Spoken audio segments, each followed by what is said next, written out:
প্রধান উপদেষ্টা ডক্টর মোহাম্মদ ইউনূসের সঙ্গে বৈঠকে সন্তুষ্ট না হলে বিএনপি নির্বাচনের দাবিতে এখনই মাঠে নামছে না।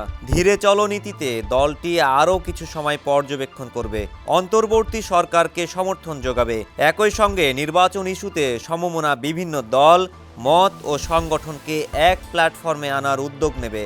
নির্বাচন সামনে রেখে সাংগঠনিক প্রস্তুতি নিতে নানামুখী কর্মসূচির মাধ্যমে মাঠে থাকার পরিকল্পনাও নিয়েছে বিএনপি।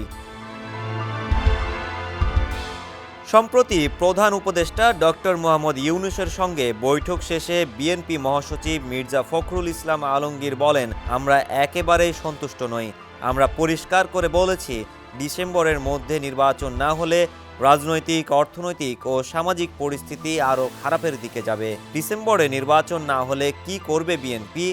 এমন প্রশ্নে তিনি বলেন, আমরা আবার আপনাদের সামনে আসব দলের মধ্যে আলোচনা করে এবং আমাদের অন্য মিত্র দলগুলোর সঙ্গে আলোচনা করে সিদ্ধান্ত নেব। প্রধান উপদেষ্টার সঙ্গে বৈঠকের পর দলীয় ফোরামে অনানুষ্ঠানিক আলোচনায় এখনই সরকার বিরোধী কিংবা নির্বাচনী রোডম্যাপ দাবিতে আন্দোলনের পক্ষে নন নেতারা। তাদের মতে সরকারকে আরও সময় দিতে হবে। এখনই আন্দোলনে গেলে পতিত স্বৈরাচারের দোসররা সক্রিয় হয়ে উঠতে পারে। নির্বাচন ইস্যুতে জনমত গঠনে সব দল ও মতকে এক প্ল্যাটফর্মে আনার উদ্যোগ নেবে বিএনপি।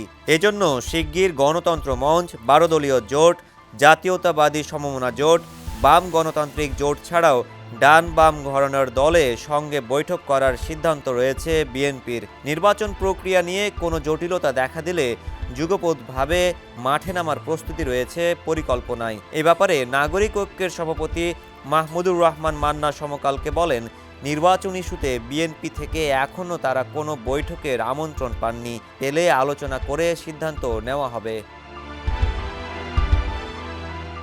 12 দলীয় জোটের সমন্বয়ক ও জাতীয় দলের চেয়ারম্যান সৈয়দ এহসানুল হুদা জানান, শিগগির তারা বিএনপির সঙ্গে বসার পরিকল্পনা করছেন। সেখানে নির্বাচন সহ বিভিন্ন ইস্যু আলোচনা হবে। বিএনপির স্থায়ী কমিটির এক সদস্য সমকালকে জানান, বর্তমান সরকার ব্যর্থ হোক এটা তারাও চান না। সে কারণে সরাসরি সরকারের বিরুদ্ধে কোনো অবস্থান নেবে না বিএনপি, দেবে না কঠোর কর্মসূচিও। তবে বিএনপির পক্ষ থেকে দ্রুত নির্বাচন চেয়ে মাঠে থাকার চিন্তা করা হচ্ছে। ডেস্ক রিপোর্ট, সমকাল।